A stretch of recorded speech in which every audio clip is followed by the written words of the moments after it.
For God, he is my Lord and your Lord. So worship ye him. This is a straight way.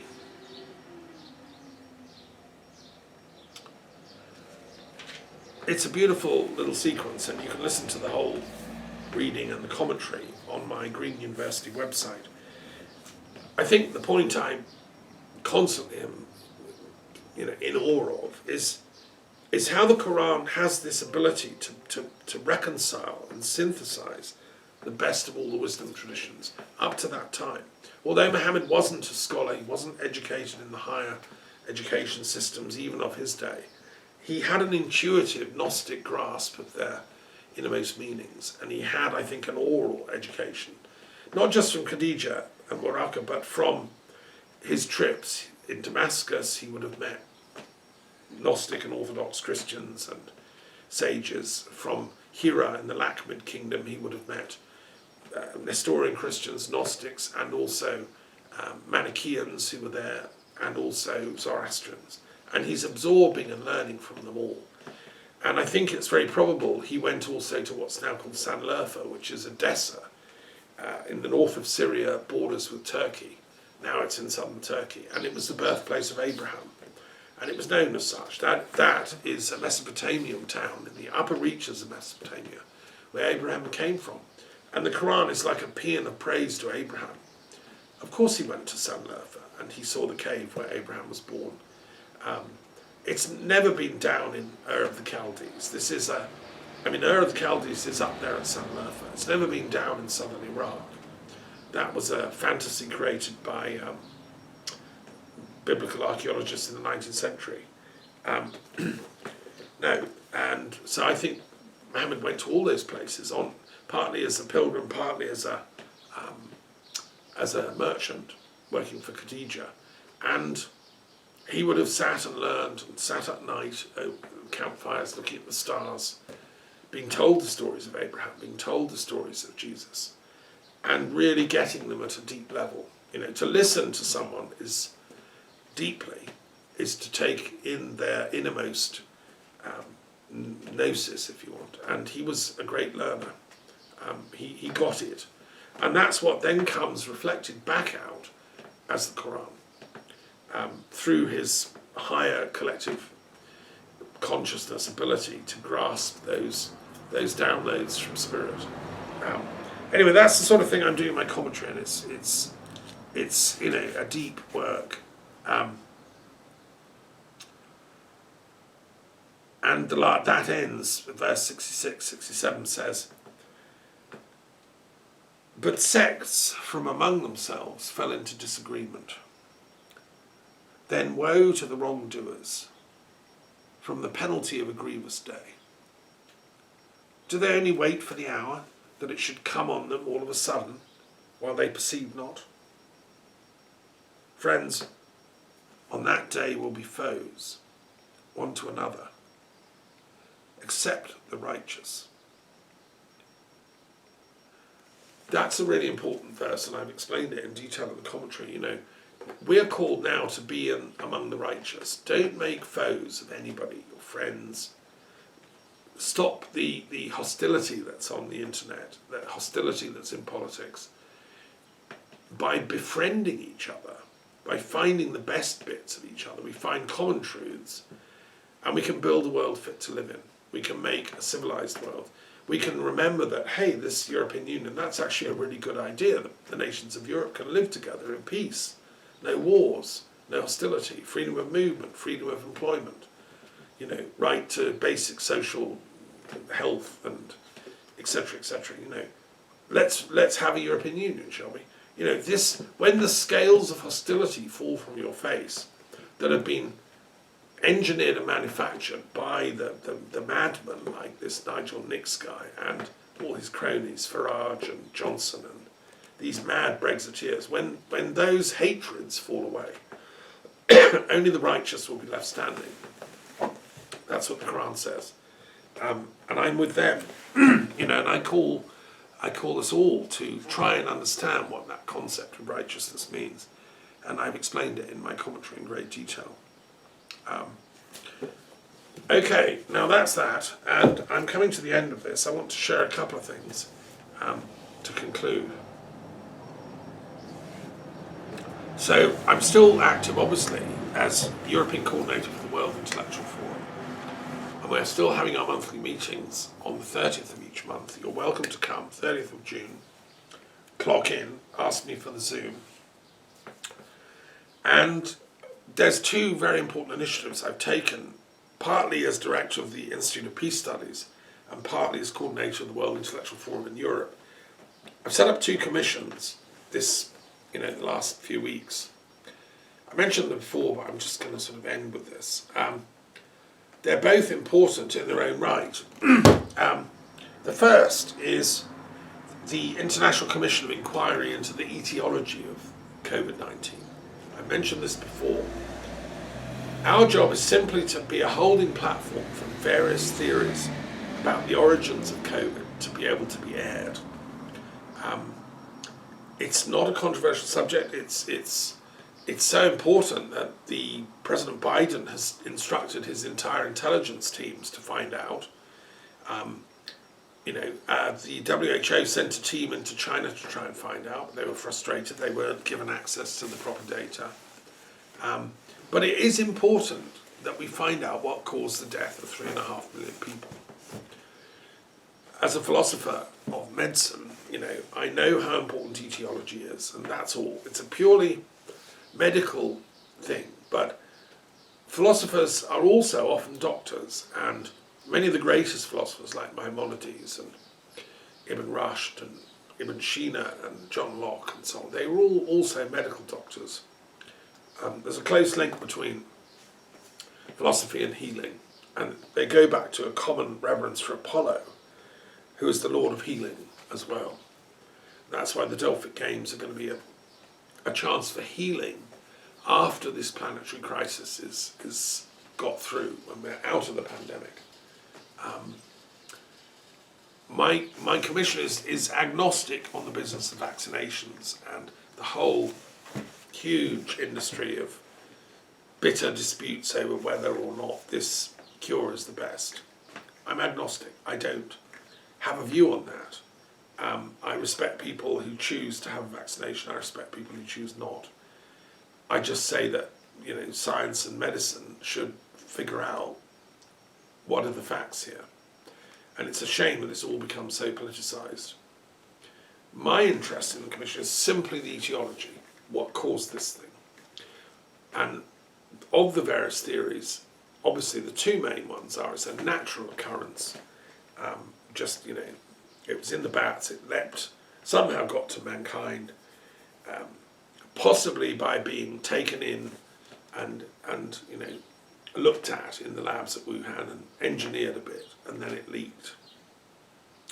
The alternative, that's the sort of one theory. The other theory is that, no, this was from day one, a militarized coronavirus weaponization, and it was done deliberately and with full foreknowledge by malevolent, forces that thought they were doing a good thing, protecting the Republic, whichever that Republic is, by making bioweapons. Now that is illegal under international law.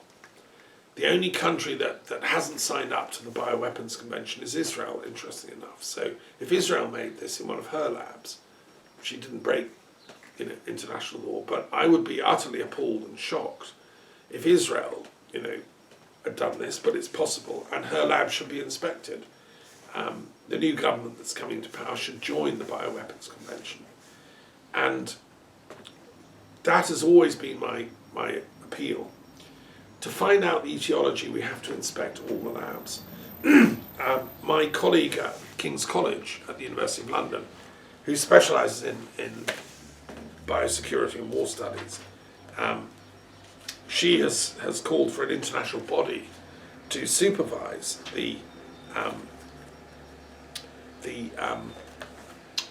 who runs all these labs, and how do we know if they're breaking the law and so on. But my dear, she's a European, I can't remember her full name, something, Penelope or something.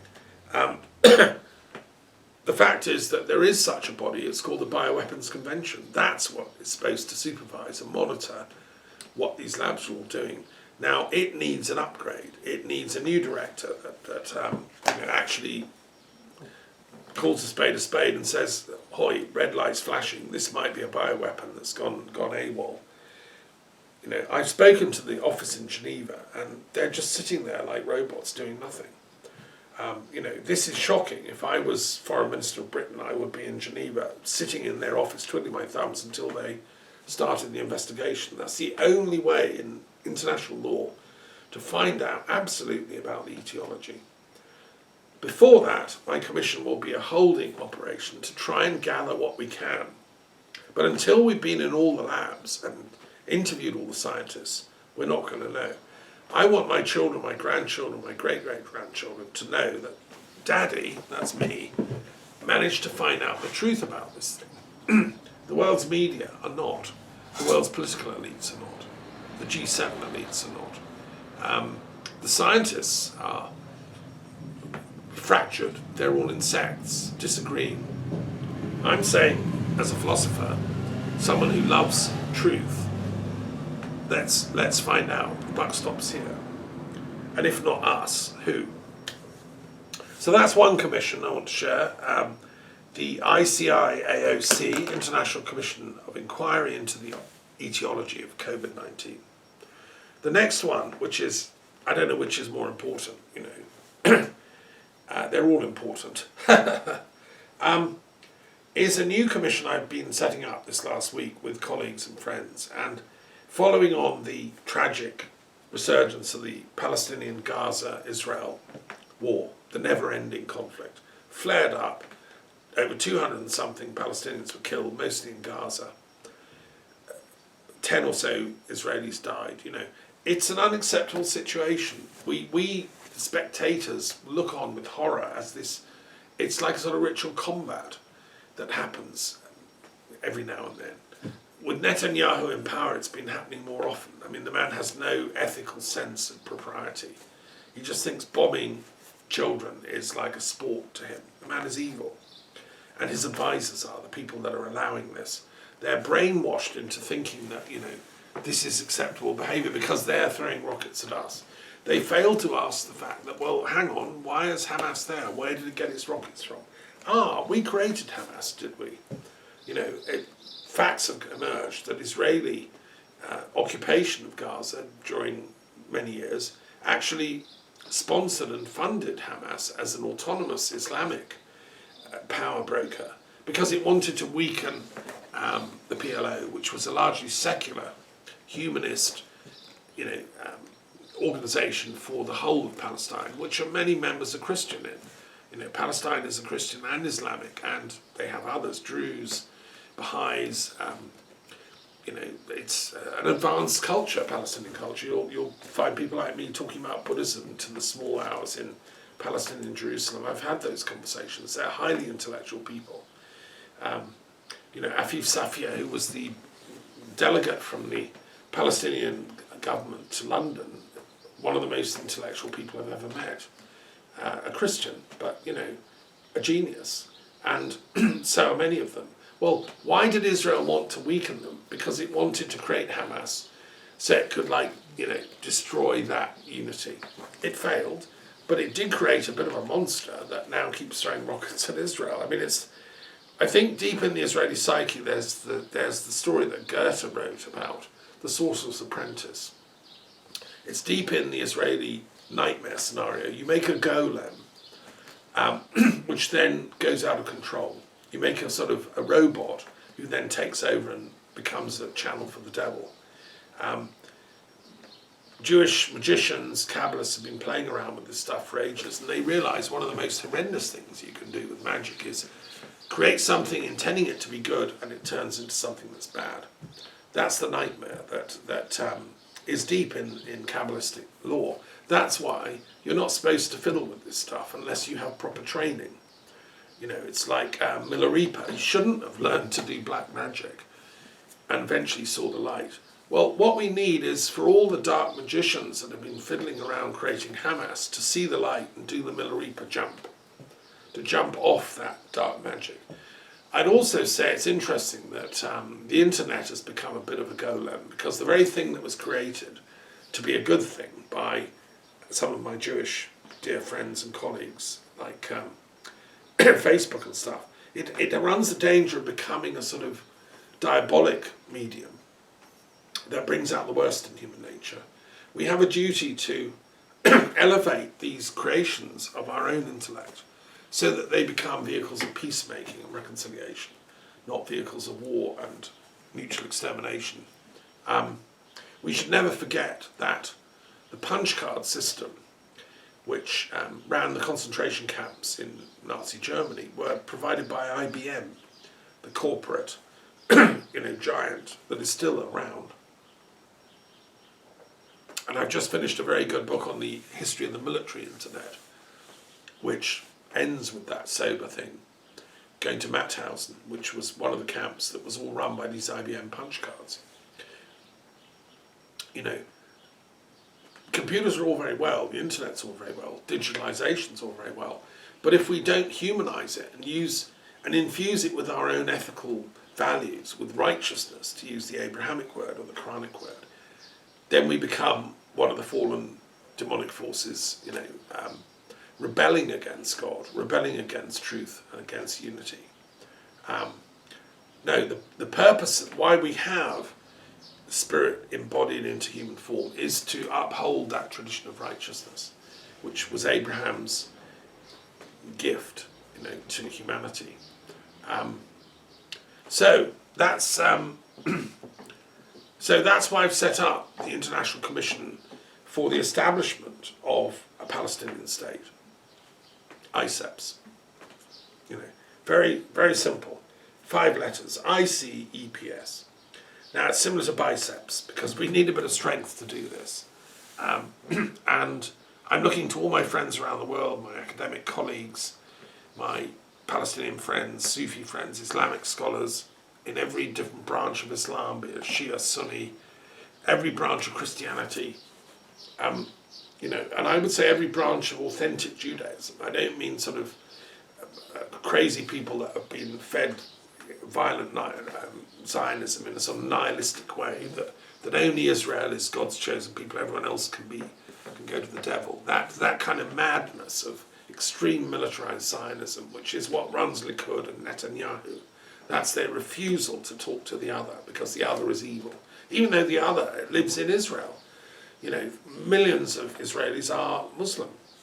Finally, they're about, for the first time ever, to reach representation in their own parliament, which I've stood outside.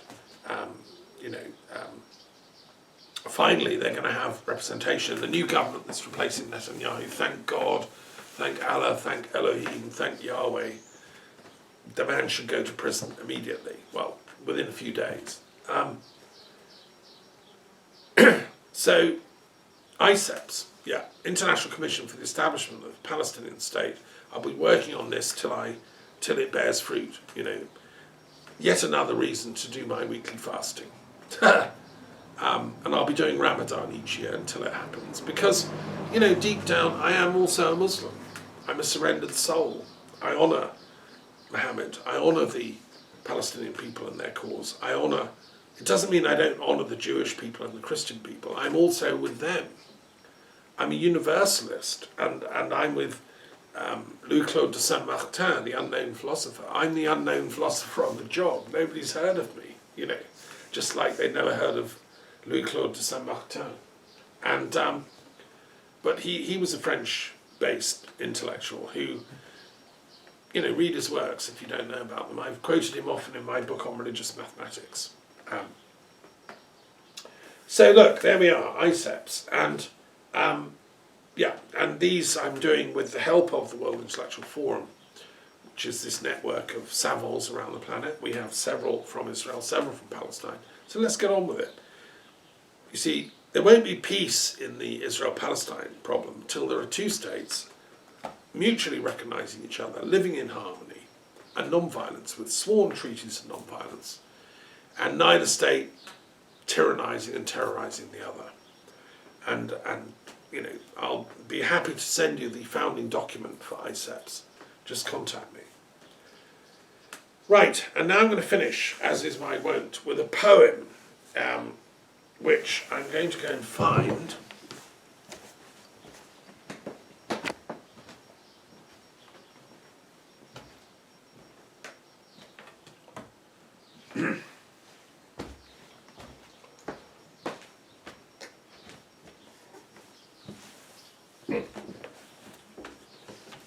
Right, sorry, they're down here.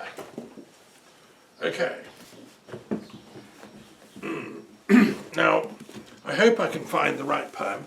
It's sort of an homage to Milarepa, which I wrote when I went to Macedonia, to the Struga Poetry Festival. I've been a few times, 3 times, and the Macedonia Struga Poetry Festival is one of the greatest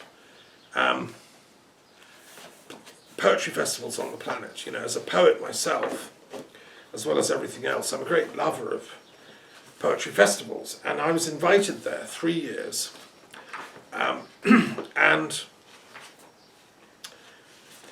met some amazing poets from all over the planet. I mean, people like me from Israel, from America, from Russia, from China, from France, from Italy. You know, it's one of those cosmopolitan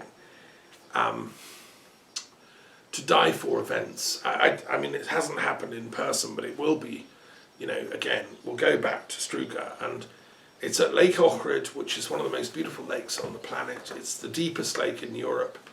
Only Lake Baikal is deeper, and that's way off in the east. And it's at the confluence of Greece, Albania, Macedonia, and it's just to die for. A beautiful place. And anyway, I wrote this poem there. I think I was sitting on the beach looking at the mountains, because all around the lake are these amazing mountains, and I was just musing on the incredibleness of life and the mountains. And it's called The Poem of the Mountains, and you might see the reference to Milarepa in the poem. There's also a reference to Muhammad. Right, it's called The Poem of the Mountains. I wrote this in 1998 when I was attending the Struga Poetry Festival. It's poem 194 in my collected works. Man is the measure of mountains. Our flag plantings, clamberings to summits, foot by foot, metre by metre, tracking them right to their immeasurable tops. Petrarch, soaring above in vision like an eagle of history, encompassing time past, present and future within his orb. Lull on Rwanda, the nipple of a jewel, the cosmic woman's breast. Not cancerous, this one.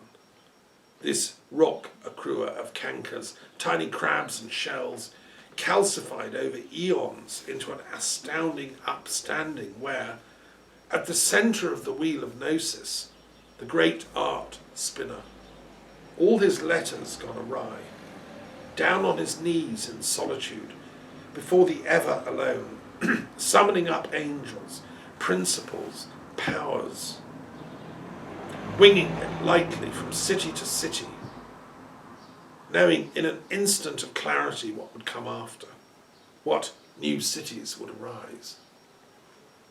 San Diego, Los Angeles, Santa Monica, all glittering with golden light besides the far shores of dreaming. Muhammad, quietly left alone, after the caravans have gone off, peaceful on Hira, listening to the echoes of thought, bouncing off the cave walls, like a natural cloister, wombing him into oneness, where there is nothing left but to recite the many names of praise and warning.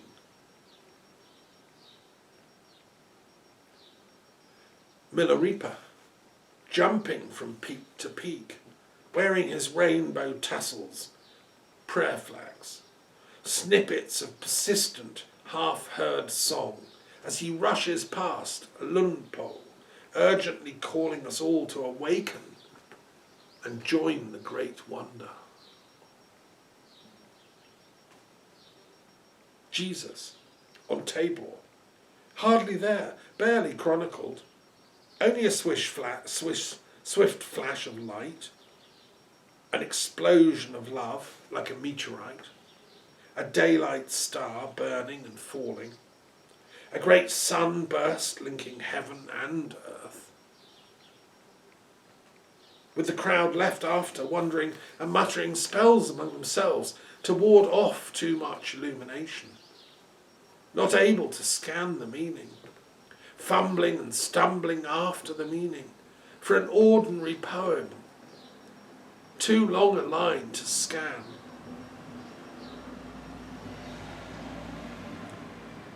Moses on Sinai, terrified before an inexplicable blaze, half crazed, stretched out between tortured punishment and unasked for grace, suddenly being called by the primal verb of being, to which the opened heart is alone the subject, and all the rest, all our ages and empires, the after-wrapping of objects.